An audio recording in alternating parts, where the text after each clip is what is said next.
10, 9, 8, 7, 6, 5, 4, 3, 2, 1. All systems go. You're listening to Sudbury News Talk. I want to show you something. Stand by. On the morning shift. Anything Could happen. Sudbury News Talk on the morning shift.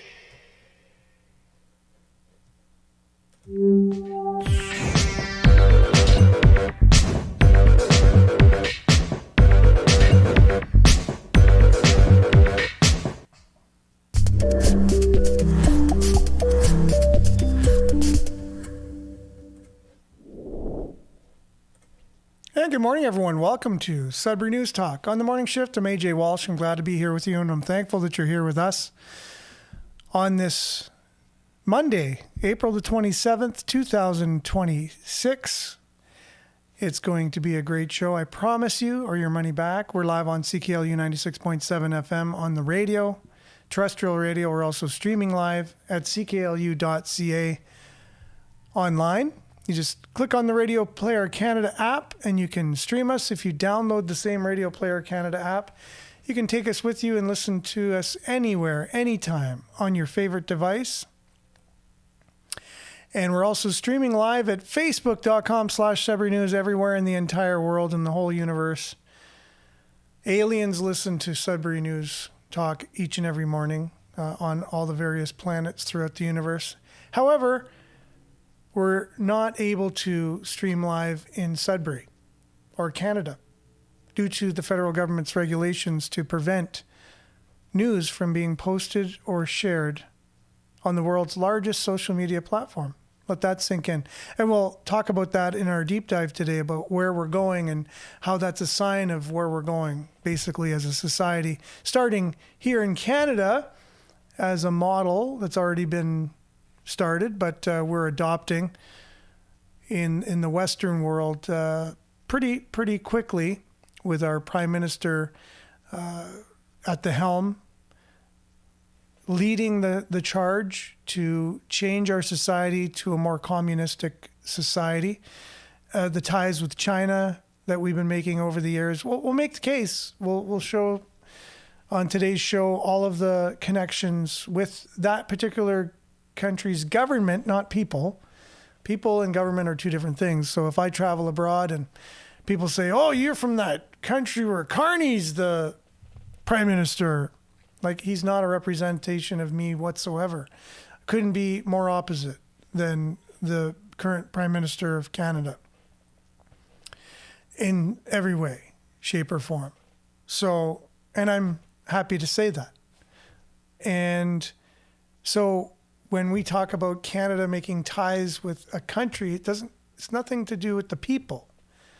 The people are genuine and by and large good people, and it's just the governments that are making deals. And people in China, do you think they really feel that their government represents them as a person very much? I don't think so. The only thing is they are not allowed to say it, because if they do, they're persecuted, prosecuted, and charged, or they go missing, or they're put in prison, or they're executed. So anyways, yeah. So this is coming soon to Canada, and they want to export that to the world as well. And people will say, oh, you're exaggerating, or where are you getting this stuff from? I don't hear that on the CBC. Like, definitely don't hear it on the CBC. And you shouldn't, and you wouldn't, and you won't hear that on government-sanctioned media.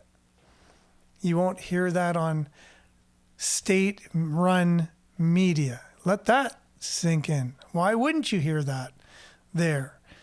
Right? So, and it's not just CBC, it's all of the mainstream media are funded by and large by our tax dollars and by our government, and so they have to toe the line, and they can't really do real journalism anymore. That's a little bit of a rant just to let everyone know we're not able to stream on the world's largest social media platform. No news, not even the mainstream ones are able to do that. But for the time being, we are able to stream on YouTube, so we're there for now. So thank you to the folks at Google and YouTube for allowing the platform to work as it was supposed to from the beginning. The very beginning of YouTube was supposed to be that people could post videos on there. And it was a free platform, free for people to say whatever they wanted. And it was a space. It was a place where people could go to hear ideas they wouldn't normally have heard. But the world is getting to be interesting where, the powers that be are taking more control, even of those. The internet was supposed to free us, right? Well, the internet can be controlled just like anything, and we're seeing how it is already. So we're not safe from that, but for the time being, we're streaming live there, and we'll be found on demand as well after the show on that. So, okay, I guess Brian's saying that the video that I posted says April 26th, so sorry about that. I have made a mistake before, at least once, and my wife lets me know that I've made a mistake, and she lets me know to this day that one mistake I've made. And that's sarcasm. I make mistakes all the time. But thanks for that. And grateful that you're here. We'll be found on demand on YouTube immediately following the show, along with x.com and Sudbury.news. So make sure to like, share, subscribe, follow all of our social medias, especially the YouTube one, because we're trying to grow our audience. And hit the bell so that way you're notified when we have our morning shows. They're pretty much between 7:30 and 8:30 each weekday morning, but we won't be able to have a show tomorrow morning. And possibly not Thursday or Friday. So more than likely it'll be Monday, Wednesday, and Thursday that we'll have shows this week. I'm traveling, trying to squeeze in when I can have the shows. So stay tuned. Anyways, I'll let you know either way.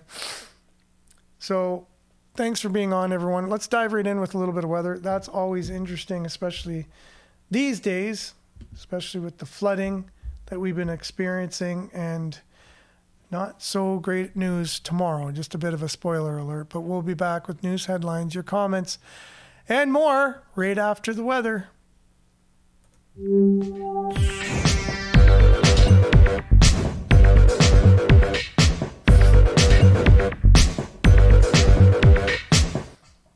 And Sudbury weather brought to you by SudburyWeather.ca. Currently, it is 3 degrees. It is sunny.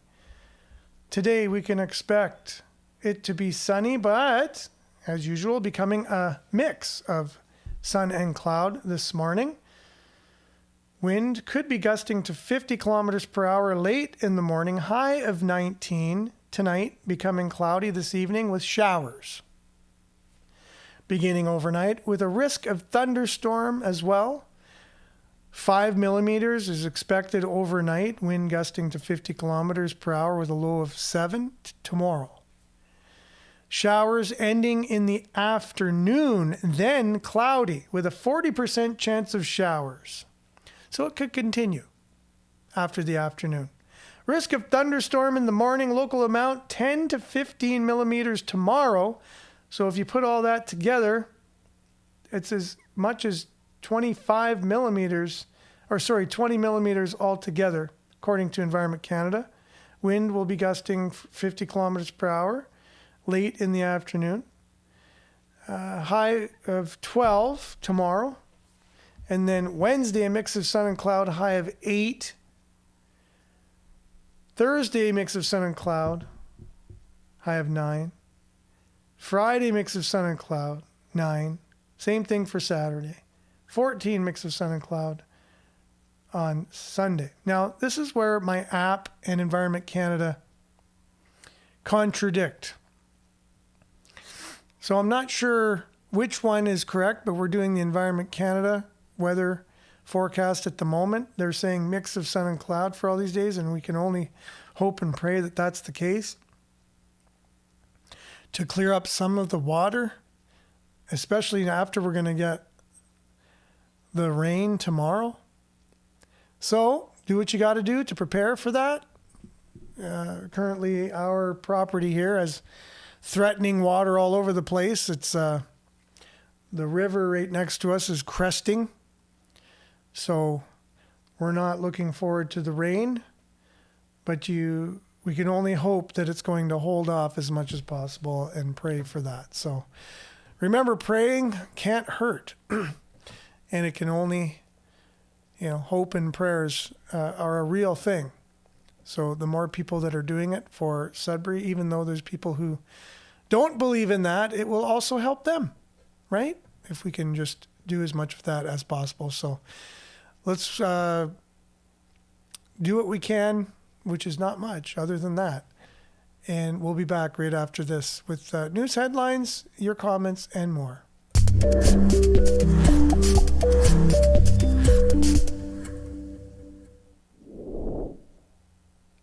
Okay, and thanks for sticking around, and really appreciate all of you being on so early. We are a little earlier. This is the regular time we started, kind of on time, the way we should be doing each and every morning, but most mornings we're not able to do that, but hopefully we're turning over a new leaf and we're going to get started on time.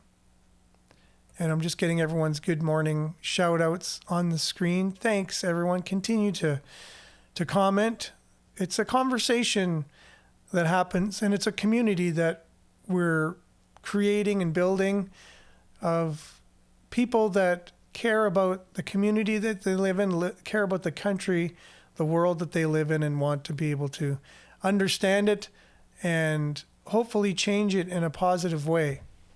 So that's all we can say about that. Sudbury news headlines. Let's see what we got going on here. What are some of the news headlines taken from our news aggregator, Sudbury.news? We'll go through some of those. And see, Laurentian's talking about being in a surplus or balancing the budget. That's huge news, right? So that's not, you don't hear that too often, so that's good news.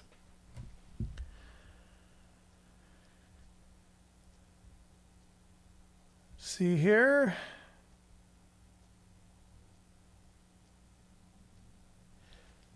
So congregants bid a tearful goodbye to a historical Donovan church. The pews were full on Saturday as the church community of All People's United Church on Antwerp Avenue held the final service in the 97-year-old building. So I guess that's a common thing these days. And seeing a lot of churches, at least this one's not being decimated from outside sources. It's being closed by the parishioners themselves. And I talk about there's something that's not really in the news, and that's there's been a huge movement of destroying many churches across Canada, and it hasn't made the mainstream news for whatever reason. We're not sure, but it has been a thing. Many, many churches have been destroyed, which is a very sad thing.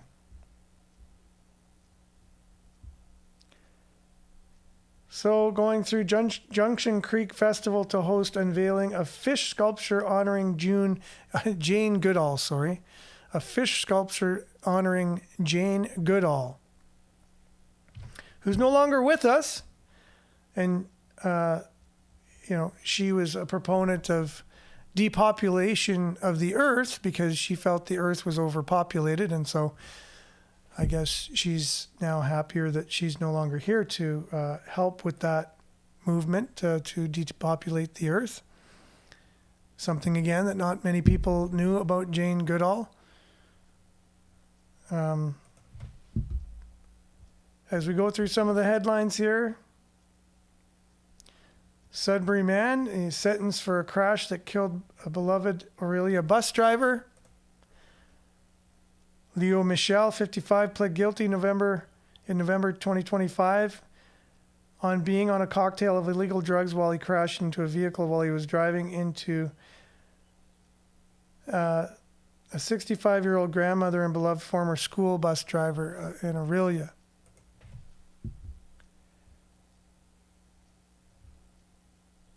Just again, looking at some of the headlines here. Flooding updates, City of Greater Sudbury. Developing a flood waste relief program. It's intended to help people who do not have flood insurance. And details will be released next week. So the City of Greater Sudbury developing a flood waste relief program for people who don't have flood insurance. Now, insurance for flooding is very tricky, especially these days. Insurance companies do not like to cover you for acts of God, so to speak, like nature of any kind, let alone flooding.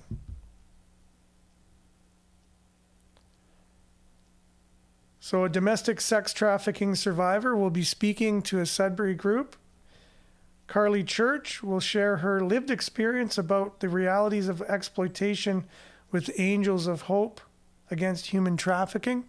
For more on that, that's from the Sudbury Star on our news aggregator. You click on that, and it brings you right to the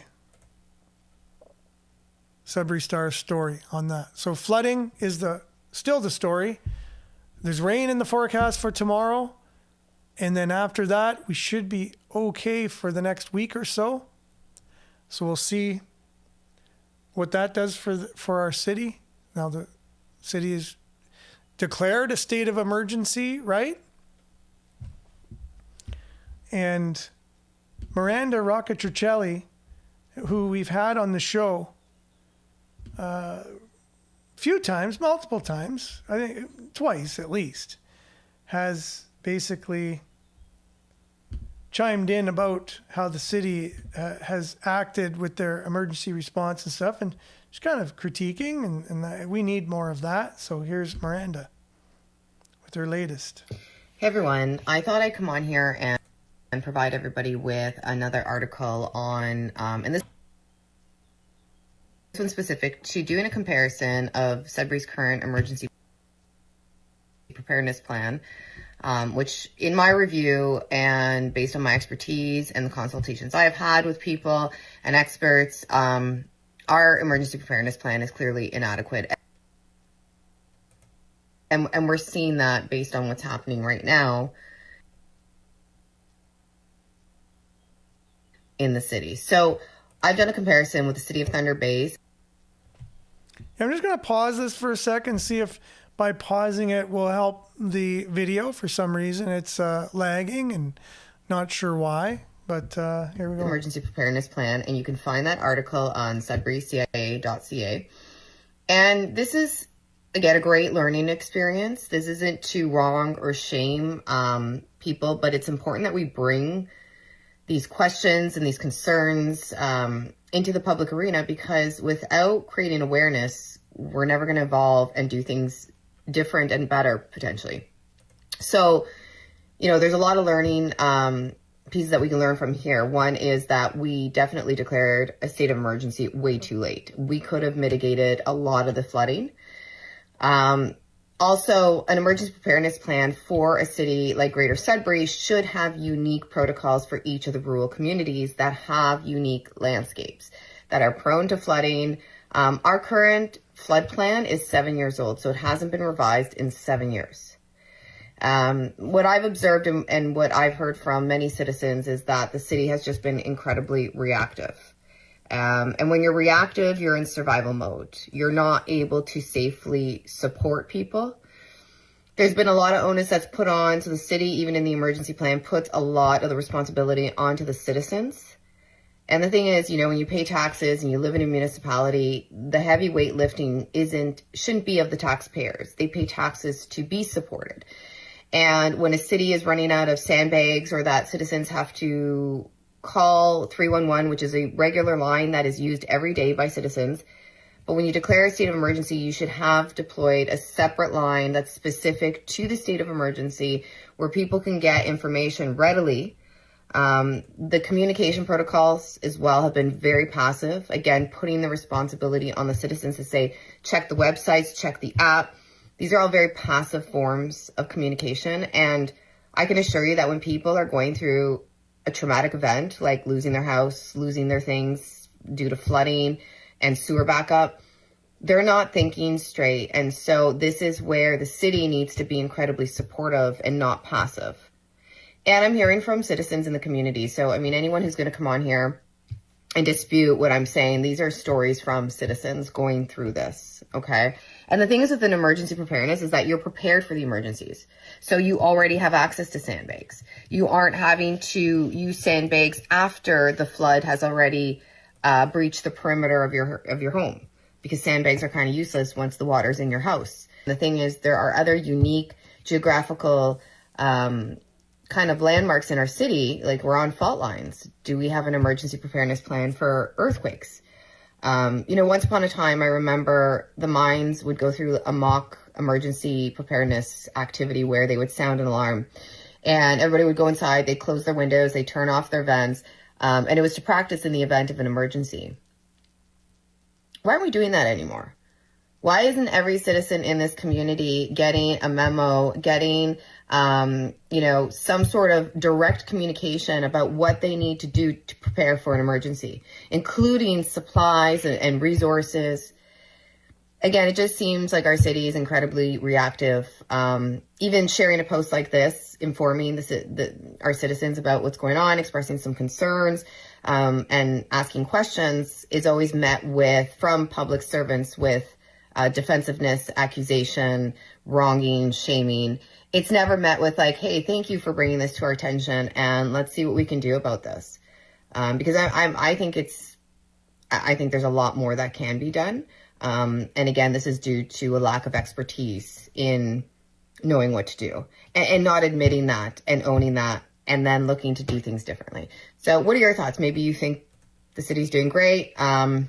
Let me know what you think, and please visit Sudbury CIA for the full article comparison of Greater Sudbury's emergency preparedness plan to Thunder Bay's emergency preparedness plan to get a sense of where we can do things different.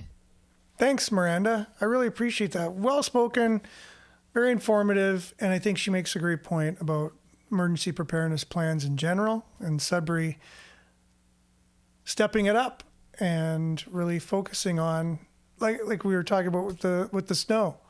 That was weird. Like, what? We never thought we could get a lot of snow like that in a short period of time. We live in Northern Ontario. That's definitely that's one of the low-hanging fruit emergencies that you would think we would have. Here is too much snow in a short period of time. So now we have a double whammy: too much snow in a short period of time at the end of the winter, which now turns into melting snow and then creating flooding. And we live in a floodplain, basically, all downtown Sudbury. We're all marshy. It's rocky, marshy area. A lot of water everywhere. If you fly in a plane over this area, it basically looks like islands in the water as opposed to lakes. It looks like less land than water. Anyone who's flown over this area knows that. And so, yeah, these are things we should be planning for, preparing for as a city. But as you know, things are in decline. Our society in general is deteriorating. And it's not just Sudbury. Sudbury, yeah, you look out your window, you look at the roads, look at the infrastructure. You see basically the leaders who, they have talking points and stuff. They don't really acknowledge the fact that we're in decline. Everything's going to be fine. We're going to end homelessness. It's not going to get worse, which how can it not get worse when the economy is so bad and we're in crisis with everything? Where are the solutions? We're getting flooded by worldwide decline because there's a worldwide movement of communism that's been in the works for years and years and years. And we're seeing this now come to fruition as we become more and more communistic everywhere. It's been taught in our universities since the late 50s, early 60s that that's the model. We need to turn to communism. And I heard it in university as recently as, 7 years ago, 6 years ago. And yeah, that's I was told by my chair that's the model. And it's not by accident either. So I have a clip here of a gentleman by the name of Ezra Taft Benson, and he was the Secretary of Agriculture under Eisenhower in the 1960s. He also happened to be an apostle at the time for the Church of Jesus Christ of Latter-day Saints, and later he became the president, which is basically the highest leader in the organization. But he hosted, at that time, the leader of Russia, Khrushchev. He came over, and it was a really interesting conversation they had, showing that there's been a plan in the works for many, many years for this global takeover of communism throughout the whole world. So listen in. It's pretty interesting story. It may shock you to learn that the first communist selling government, so far as we know, was organized in the U.S. Department of Agriculture in the 1930s. John Abt was there. It was John Abt whom Oswald, the accused assassin of President Kennedy, requested for his attorney. Harry Dexter White was there. Lee Pressman was there. And Communist Alger Hiss, who was the principal architect and first secretary of the United Nations Organizing Committee was there also.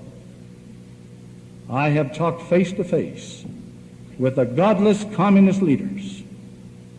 It may surprise you to learn that I was host to Mr. Khrushchev for a half day when he visited the United States. Not that I'm proud of it. I opposed his coming then, and I still feel it was a mistake to welcome this atheistic murderer as a state visitor. But according to President Eisenhower, Khrushchev had expressed a desire to learn something of American agriculture. And after seeing Russian agriculture, I can understand why. As we talked face to face, he indicated that my grandchildren would live under communism. After assuring him that I expected to do all in my power to assure that his and all other grandchildren will live under freedom, he arrogantly declared in substance, "You Americans are so gullible. No, you won't accept communism outright. But we'll keep feeding you small doses of socialism until you'll finally wake up and find you already have communism. We won't have to fight you. We'll so weaken your economy until you fall like overripe fruit into our hands." And they're ahead of schedule in their devilish scheme. Interesting, right? They're ahead of schedule, he says. Fruit. Which is pretty interesting. And that's back in the 1960s we're talking, right? So where are we now? Like, how long has this been in the works? Many, many, many years. And you can just hear the arrogance of that leader. No, it's almost like he knew something.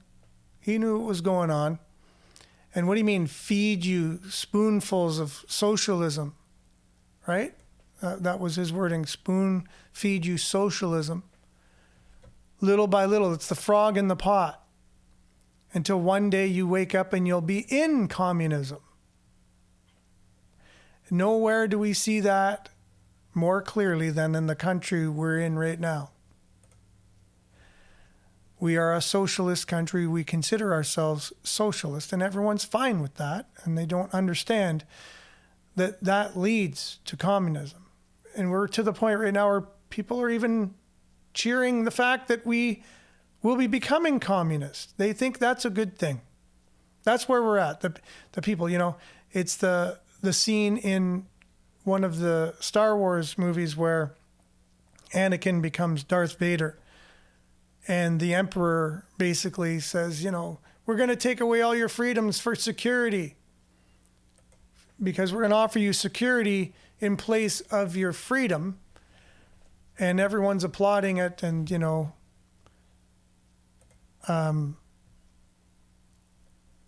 Natalie Portman's character says, that's how freedom dies. With, applause, basically. And I'm just putting it in my own words. But yeah, that's basically everyone's applauding the fact that they're losing freedom. And so that's kind of what's happening in Canada. We're like, yay, communism, it's so good. We don't understand what it actually means.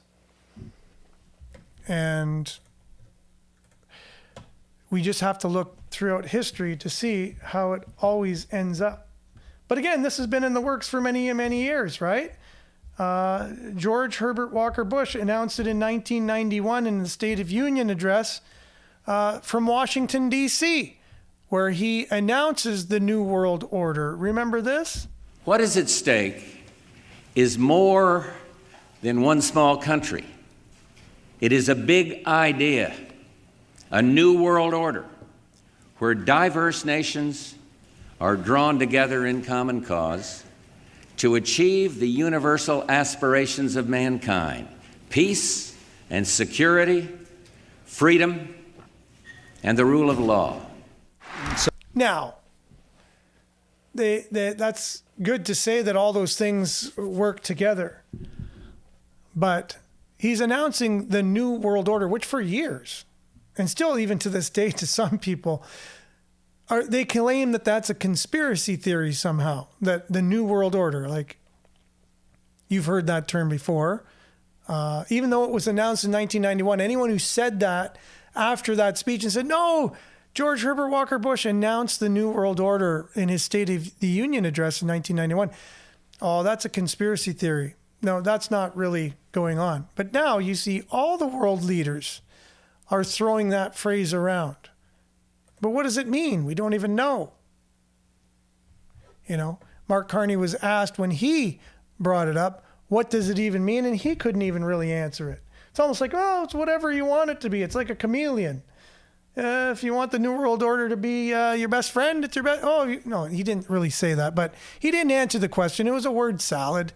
He should have just came out and said, it's the elite of the world taking control and suppressing the general population of the world. That's really what it is. And where is he as he announces this? He's at the feet of Xi Jinping, kissing his boots. Basically, he's showing admiration for the leader of China.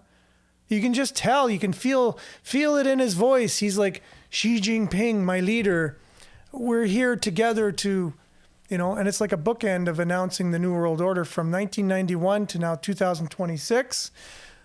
I think he's kind of saying, we've arrived now. We announced it, but now we complete it. We're here now. We're ready to flick the switch and turn on the New World Order. You might have seen this. Under your leadership and the President Xi's leadership, our teams have worked hard in the subsequent weeks and months to address some specific issues that had built up over time, but more than that, to put in place the foundation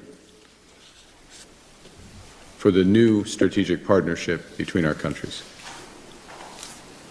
I'm deeply grateful, my colleagues are deeply grateful for that commitment and the spirit of that commitment, one of respect, frank exchange, purpose, and progress. After all, the relationship between our countries is historic, it's complementary, and it's deeply personal for so many Canadians. As you mentioned, mine is the first visit of a Canadian Prime Minister to China in nearly a decade. The world has changed much since that last visit. And I believe the progress that we have made in the partnership sets us up well for the new world order. Yeah, ominous way of saying it too, right? Like, why does he have to highlight that with that ominous sound? The new world order. Like, give me a break. What's up with that? Like, why do you have to talk like that? I've never heard you talk like that before. Like, why in this case do you have to, There's reasons why people do things. He emphasizes things for a reason. He says it for a reason, the way he does. And that's just the way that it is. And Mark Carney, he's turned us away just recently, and I say Mark Carney because it's Mark Carney in the media. It's his plan, really. He's the leader. He's the new communist leader of Canada. But there's no one who's more American than Mark Carney. But yet, and people will say, no, the Americans, they're our enemies now. And there's a reason why you think that. The reason why you think that America is so bad and that we have to diversify, they say, and make all these relations with these other countries instead of our biggest trading partner and the one that's been basically our big brother, no pun intended, for all of these years. And basically our economy cannot survive without the United States. And no matter what anyone tries to say, we're losing all of our industries. Just recently, the sawmill in Nairn Center closed, which is right on the heels of 1,000 employees at Algoma Steel losing their jobs, which is right on the heels of Domtar in Espanola losing over 450 jobs and closing. And there's still Canadians, even in this area, even with these examples locally, who think that this particular leader has our best interest in mind, and he's fighting for you. Meanwhile, he's basically the most American prime minister we've ever had. So we're seeing propaganda at its best here as we live in a communist country. And that just shows. That's how bizarre it is. We think the United States is our enemy, and we're told by Mark Carney, who has 95% of his investments in the United States. He is basically went to school in the United States. His family, his wife lives in the United States. His children. Anyways, we'll let this guy explain it. Oh. Okay, no, he had volume. This happened last time too. I'm not sure what's going on with his volume. How about we refresh the page and see what happens then?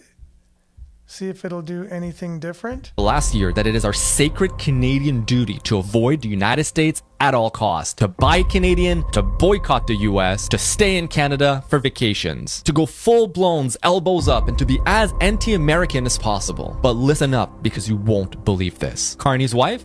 She lives in the US, but that's just his wife, right? Well, he's got 4 kids, and half of them live in the US, and all of them have studied in the US. I mean, Mark Carney himself attended Harvard in the US, and he's the first prime minister in the history of Canada not to attend a Canadian university. Oh, come on, it's not that bad. Well, how about Carney's personal multi-million-dollar stocks and equity portfolio, which is invested at 91% in American companies? He also owns a home in the US, and he oversaw the relocation of Brookfield's headquarters while he was vice chair from Canada to the US. Like the National Post so candidly pointed out, no Canadian prime minister has ever been more personally enmeshed with the US. Yet he keeps telling Canadians that we can't rely on our American partners and that our relationship with the US will never be what it once was. Meanwhile, we got boy wonder over here, Justin Trudeau, casually enjoying his time with Katy Perry at Coachella in California in the US. Rules for thee, but not for me. This anti-American thing,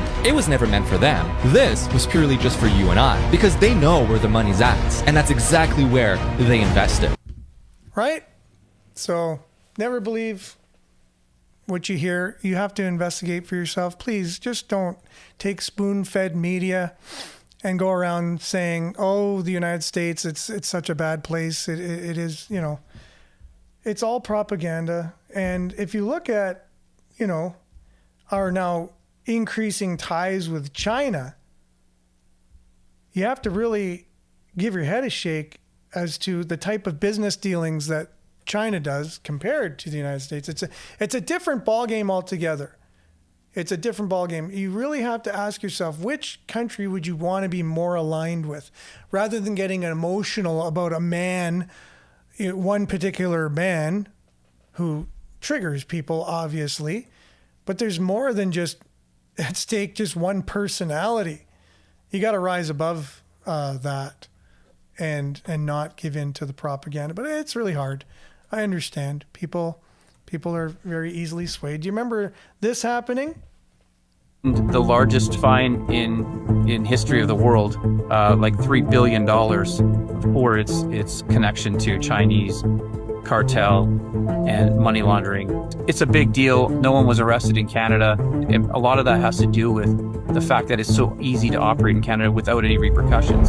So there was a fentanyl lab in the Okanagan that was busted. It could have killed the entire population of Canada twice over. Canada arrested one person. Only one person was arrested? There must be an entire network involved. Right? So TD Bank was fined because the biggest fine in history. And that's hard to charge a bank, but it was the United States that was able to do this because there was cartel money going through from China. And it was found out that was the case, right? So, and then there's all the interference that goes on, left, right, and center here in Canada from the Chinese government. I want to be very clear. We can prove that every federal government, from Mr. Mulroney to Mr. Trudeau, have been compromised by agents of the Communist China. Every government were informed at one point or another. Every government choose to ignore CISA's warning either by negligence, self-interest, or partisanship. Every government were infiltrated by agents of influence acting on behalf of the Chinese government, and we knew who they were. Wow. And that's been going on for a long time. We wanted lists to be published of which particular politicians were influenced. We have all this information. The RCMP has it, but we don't know which politicians were influenced. So people are still voting for Chinese operatives in Canada. We have secret Chinese police stations with aren't so secret anymore. We have Canada's RCMP signing a agreement with the Chinese police. We are giving more powers to police in general now to police our citizens for Facebook posts we put on that don't agree with the government. So you could actually have Chinese police. Oh, and we're allowing foreign-born people into our military as well, which opens it up to Chinese-born people to come in and be part of our military, part of our police. You can see where this is going. It's a huge landslide that we are partnering with China. We're becoming a province of China. We're not becoming a state of the U.S., which we've been told by our media. And it was the boogeyman. We're going to become the 51st state. And that was, I think Donald Trump is all part of this, to tell you the truth, behind the scenes. But we were worried that we become the 51st state, but we're actually becoming a province of China. Mark Carney's so-called strategic partnership with the Beijing dictatorship includes an agreement on law enforcement cooperation between the RCMP and Beijing's Ministry of Public Security. For the record, this is the same Ministry of Public Security that was involved in operating several illegal police stations in Montreal, Toronto, and Vancouver to spy, harass, intimidate, and coerce diaspora communities. Do I have that right? That is correct. Yes. Okay. Is it accurate to say that Beijing's overriding consideration for law enforcement is to advance the interests of the Chinese Communist Party? Law enforcement in China is part of the PRC apparatus. You can't separate them from the government, and they do not operate under the rule of law. I experienced it firsthand.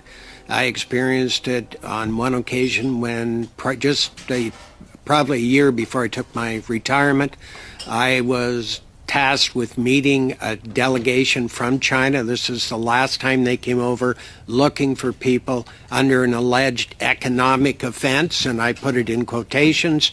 And they wanted, they basically literally sat down in the room. There was 4 Chinese from the delegation and stated, "We expect you to identify where they are and we'll look after it from there." Quote, unquote. So, as you noted, we're not dealing with a regime that respects the rule of law, due process, judicial independence, or other legal and ethical constraints that our law enforcement are bound by. So, is it fair to say that when Canada cooperates with such a system, with such a regime, we're not an equal partner? Not even close. They have a total different agenda than what we have, and I think it puts... I don't see how the RCMP can operate under this secret agreement. I think it's flawed and it's dangerous to not our economic, but our security interests. Okay, so recently 10 Hong Kong diaspora organizations sent an open letter to Mark Carney expressing deep fear and anxiety about this agreement. In essence, they are concerned that Beijing will use this agreement to target political opponents of the regime in Canada under the guise of law enforcement. You provided, I think, an example of that. Would you agree that those concerns are valid? Absolutely. In fact, that's the reason I believe the police stations were set up here in the first place. It's to push their agenda, and we have to understand that they have a number of united front organizations operating in this country, which also support anything that the alleged police stations would do. Well, here we have Canada's biggest security threat. We have a prime minister entering into an agreement with Canada's biggest security threat on matters of security and law enforcement. It would seem to me, if there's any matter in which Canada should be reticent about getting involved with Beijing and cooperating on, it's on matters of security and law enforcement. Would you agree with that? 100% agree. So there you have it. That's the way Canada is moving towards a communist government and partnering with China because the United States is so bad, right? We got to do that. It's all part of the plan. It has been part of the plan for years. It's just, how do you get the people to go along with it? There's stories that have to be told to you that are not true to make you go along with it, and you've been brainwashed, and that's pretty much it.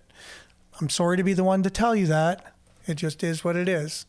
And if you think the living in a communist Chinese-style world is the way to go, then that's great, and you'll get a chance.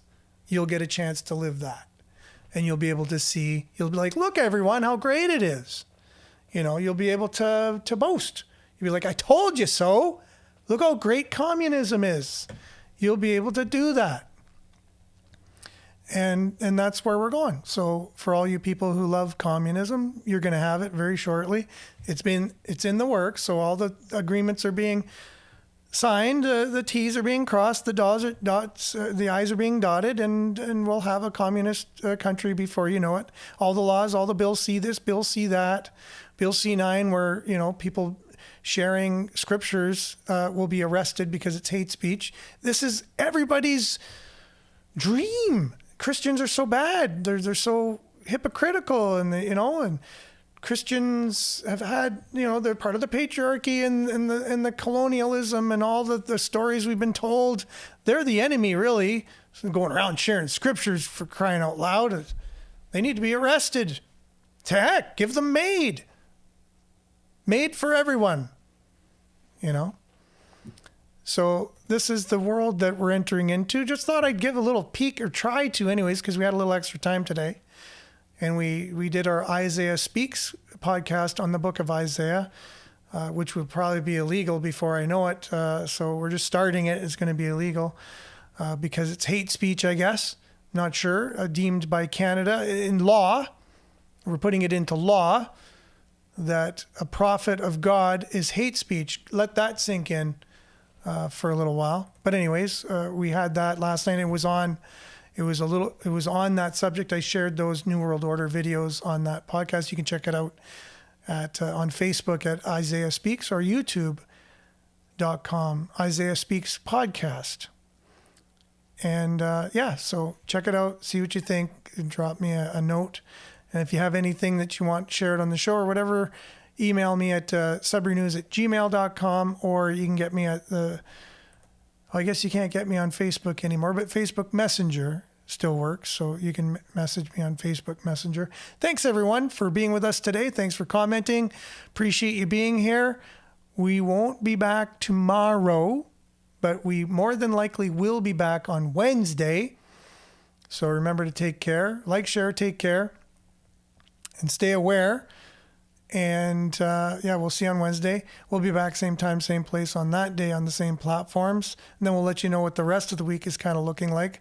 So have a great day. Stay tuned now for Earshot Daily on CKLU 96.7 FM. And have a safe and wonderful beginning to your work week this Monday. Ciao for now.